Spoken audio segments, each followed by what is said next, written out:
नमस्कार, आदाब, सलाम, सत श्री अकाल। आप देखना शुरू कर चुके हैं SR न्यूज़ मैगज़ीन। देखिए, आपको बताते चले, मैं अभी मौजूद हूँ पटना के हिंदी साहित्य सम्मेलन में, और यहाँ पे 2 दिवसीय इंडोरिंग वेलफेयर फाउंडेशन की तरफ से यहाँ पे 2 दिवसीय हेल्थ का जो जानकारियां हैं कैंप लगाया गया था। यहाँ पर अनुभवी चिकित्सकों के द्वारा यहाँ पे जो डॉक्टर लोगों उन लोग को ट्रेनिंग दिया गया था। और आपको बताते चले, ये जो कैंप लगाया गया था इंडोरिंग वेलफेयर फाउंडेशन की तरफ से, और इसके जो डॉक्टर सूर्य शंकर कुमार है, उन्होंने लगातार कहीं न कहीं इस तरह का आयोजन करते रहते हैं। डॉक्टर सूर्य शंकर कुमार के द्वारा ये 2 दिवसीय यहाँ पर हिंदी साहित्य सम्मेलन में आयोजन किया गया था। और ये कार्यक्रम बड़ा ही लोगों के लिए कहीं न कहीं जो होता है फिजियोथेरेपी एक्सरसाइज का जो मेन होता है, मुख्य फायदा क्या होता है एक्सरसाइज का, फिजियोथेरेपी का, तमाम जानकारियां यहाँ पर दी गई। और लगातार कहीं न कहीं डॉक्टर सूर्य शंकर कुमार इस तरह का आयोजन करते रहते हैं। और यहाँ पे तमाम अनुभवी चिकित्सक लोग मौजूद रहे हैं। तमाम लोगों ने क्या कहा वो बातें हम आपको सुनाते हैं। धन्यवाद। क्या यहाँ पे ओके, छोड़। एंड्यूरिंग वेलफेयर फाउंडेशन ने बहुत अच्छा एक आयोजन किया है comprehensive approach in stroke rehabilitation workshop का, जिन्होंने मुझे इनवाइट किया है। मैं doctor Neelima Patel, honorary director Parul University, Vadodara, Gujarat. Comprehensive care is the need of the day. हर एक जो लकवा के दर्दी होते हैं उसको सिर्फ शारीरिक मजबूरियों पे ध्यान नहीं देना है। उसकी शारीरिक तकलीफें तभी कम होगी जब हम उसकी मानसिक, बौद्धिक, सामाजिक और आध्यात्मिक पहलुओं को जब हम मजबूत करेंगे, तभी वो पेशेंट की शारीरिक क्षमताएं बढ़ेगी। इसलिए कॉम्प्रिहेंसिव केयर का मतलब ही मल्टी डायमेंशनल अप्रोच है, वो एक होलिस्टिक अप्रोच है।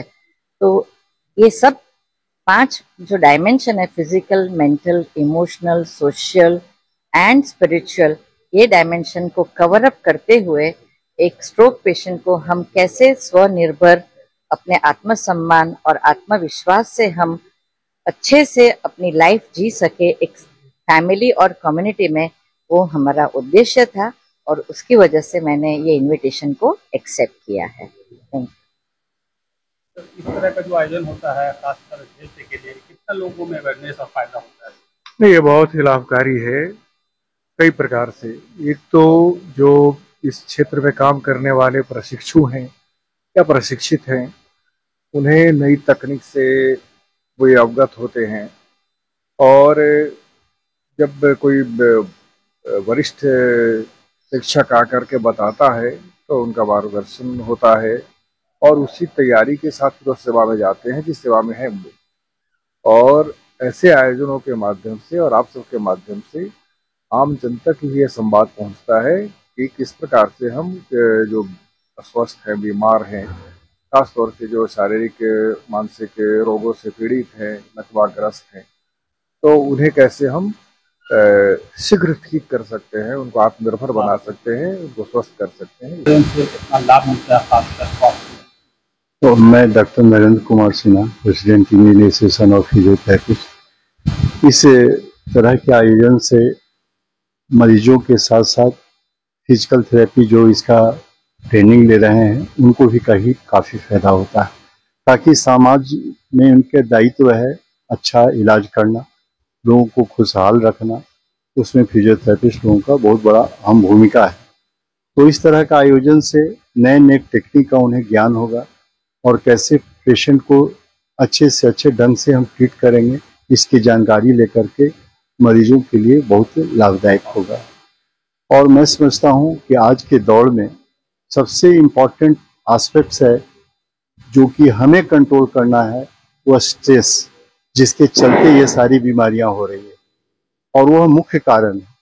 और वही मुख्य कारण के चलते आज हाई ब्लड प्रेशर हो रहे हैं, डायबिटीज हो रहे हैं, जो कि स्ट्रोक का सबसे मेन कारण जो है बीपी है, और वो बीपी का सबसे मेन कारण है वो स्ट्रेस।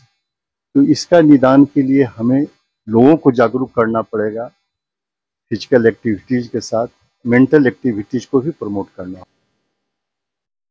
सबसे बड़ी चीज ये बोलना चाहूंगी कि स्ट्रोक की अगर हम बात करते हैं, शायद जब हम कॉम्प्रिहेंसिव केयर की बात करते हैं किसी भी पेशेंट की, चाहे वो स्ट्रोक हो या अदर कंडीशन, तो we are very lucky that we are physiotherapists कि हमें एक कम्प्रिहेंसिव केयर टीम के मेंबर, एक इम्पोर्टेंट मेंबर की तरह हमारा भी एक बहुत इम्पोर्टेंट रोल होता है।